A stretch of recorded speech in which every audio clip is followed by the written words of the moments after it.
Olá, sejam bem-vindos ao nosso canal da Matemática Clara com o professor Renato. Nesse vídeo nós vamos lançar uma luz sobre regras de potenciação, onde a gente vai dar continuidade ao que foi visto nas 3 primeiras partes. Nesta quarta e última parte, a gente continua analisando situações de como e quando utilizar as regras de potenciação. Se você quer clarear suas ideias sobre regras de potenciação, não deixe de assistir nossos 4 vídeos. Roda a vinheta.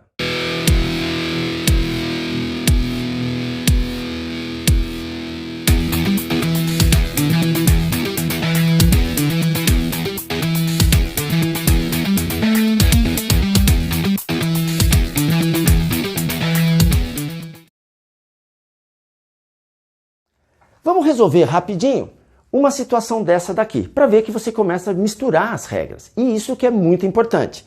Número, você sabe que você não vai mexer. Isto eu posso desmontar. Lembre-se, x, todo número tem uma potência. Tem 1. Raiz quadrada, é quadrada porque a gente fala que é o índice 2. Então, isso eu tenho x elevado a meio. Vezes, vou desmontar isso daqui, x elevado a 5 terços. Portanto, como é mesmas bases, eu posso aplicar a regra da soma. Aí você vem aqui no cantinho e vai realizar esta soma dos expoentes, porque a resposta será 7x elevado a um único termo. Aqui, lembre-se, você é obrigado a fazer o MMC. Você não pode deixar passar pela sua cabeça a vontade de somar 1 mais 5 e somar 2 mais 3. Não existe isso. Tem fração? Soma e subtração de fração, MMC. Multiplicação de frações, de cima, de baixo, de baixo. Beleza. Soma de frações. Soma em cima. Não pode somar nada. MMC. Lembra da nossa técnica de MMC. Pegue o maior número dos denominadores. Começa a bater a tabuada dele. E vê em que momento qual é o menor número da tabuada dele, que também aparece na tabuada dele. Isto é o mínimo múltiplo comum, o menor número da tabuada que é comum aos termos. Portanto, aqui é 6. 6 dividido por 2, 3 vezes 1, 3. 6 dividido por 3, 2 vezes 5, 10. Portanto, esta conta vai dar 13 sextos. Não existe simplificação aqui, porque existe mais operação de soma e subtração, já discuti isso lá atrás, você não pode cair nessas tentações. Deve simplificar sim, sempre que der, sempre que puder. Você não pode deixar perder uma oportunidade de simplificação, senão o seu gatinho vai virando Tiranossauro Rex. Aqui não há nada que possa ser feito. Portanto, a resposta será 13 sextos, que é uma fração que não dá para ser simplificada. Então repare, você tem esta situação. E você consegue melhorar a cara dela, deixando ela nesta situação, que é muito mais fácil para você poder realizar uma série de operações matemáticas e continuar levando aí o seu problema, tá bom? Vamos olhar as últimas situações aqui. Um grande mistério para os alunos é a ideia de que qualquer número elevado a zero, isso dá 1. Assim como a gente vai sempre falar que x a zero é 1, porque x é qualquer número. Pode ser positivo, pode ser negativo, x é um número, né? Menos 2 elevado a zero, 1. Raiz de 3 elevado a zero, 1. 1 sétimo elevado a zero, 1. Todo número elevado a zero dá 1. Por que isso? Vamos olhar a situação. Imagine que eu te perguntasse quanto é 5 dividido por 5. Provavelmente todo mundo responderia 1, professor. Essa conta dá 1. Ora, mas imagine agora a seguinte situação. Vamos imaginar que isso então é uma base com um expoente. Uma base com expoente. Posso fazer isso daí. E é mesmo, uma base com expoente. Sendo a mesma base, eu posso aplicar uma regra de potenciação, que será, lembre-se que toda vez que você tiver uma divisão, o resultado é em cima, é no numerador. E você faz o de cima menos o de baixo. Então, isto pode ser representado desta forma. E isto pode ser representado desta forma. 5 elevado a zero. Por isso que eu posso afirmar que dá 1. Porque o que é 5 elevado a zero? Na verdade, é 5 dividido por 5. qualquer número dividido por ele mesmo, o que é x elevado a zero? Nada mais é que é um número dividido por ele mesmo. Como ambos vão ter potência 1, eu posso escrever sendo assim e que eu posso escrever sendo assim. Ou seja, isto, na verdade, representa sempre isto. Um número dividido por ele mesmo. Portanto, a resposta será sempre 1. Há um grande mistério, um debate longo na matemática, que 0 elevado a zero também dá 1. Ok? Qualquer número elevado a zero dá 1, inclusive o próprio zero.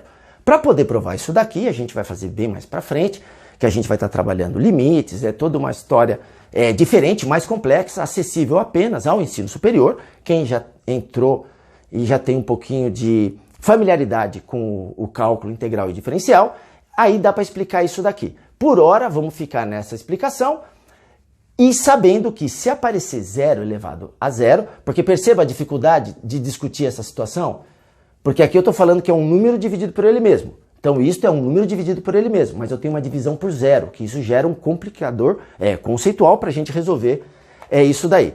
Mas toda matemática aceita que 0 elevado a zero dá 1 também. Tá bom? Então você vê que é simples o raciocínio de por que todo número elevado a zero dá 1. Porque na verdade é sempre um número dividido por ele mesmo e, portanto, sempre vai ser 1. Para a gente finalizar essa apresentação, é muito comum os alunos caírem em algumas pequenas confusões. Vamos imaginar que eu tenho esta situação aqui. Se eu vou derivar isso aqui, eu não posso derivar nesse formato. Então a gente já viu que se eu for derivar isso daqui, eu posso subir o x invertendo a potência dele.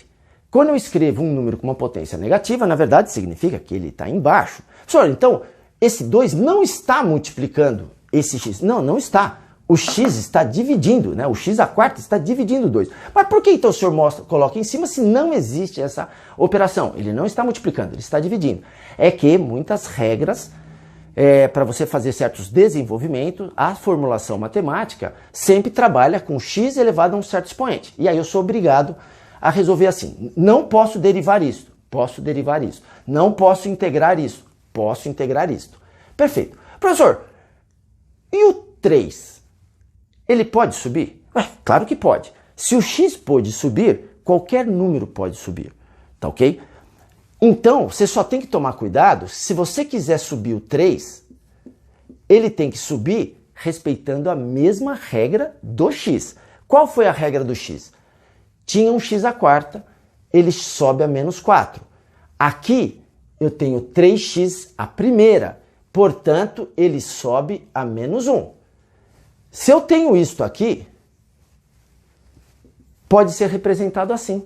Tá certo. Se eu tenho isso aqui, ele pode ser representado assim. Tá certo. Professor, e esse 2 que não gosta de ficar do lado de um monte de gente negativa, ele pode sair daí? Pode sair, claro que pode. E ele pode vir para baixo? Do mesmo jeito que termos podem subir, sempre entrando em multiplicações, termos podem descer.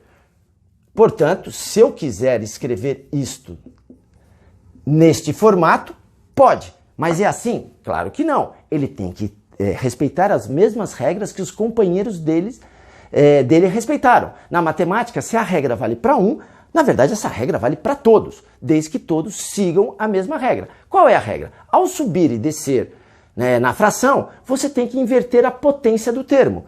Aqui, então, era 2 à primeira. Se eu quiser escrever assim, isso está certo, mas tem que estar com esses termos. O que eu sempre falo para os meus alunos? Professor, então todas essas situações estão corretas. Qual é a melhor? Fique só nesta. Por quê? Porque se você inventar de fazer coisas desse tipo aqui,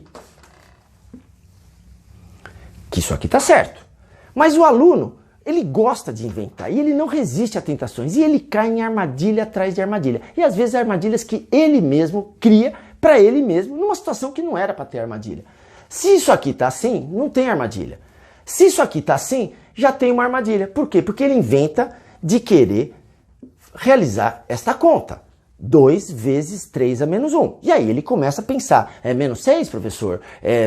Ele começa a inventar resultados que não tem nada a ver. Por que não tem nada a ver? Porque, na verdade, esse 3 não está multiplicando esse 2. Isto é apenas uma representação matemática de um termo que está aqui embaixo, no denominador. Portanto, se você bater na calculadora, a calculadora reconhece esse termo. 2 vezes 3 elevado a menos 1. A calculadora faz esse tipo de conta. Você vai ver que a resposta vai ser 0,666.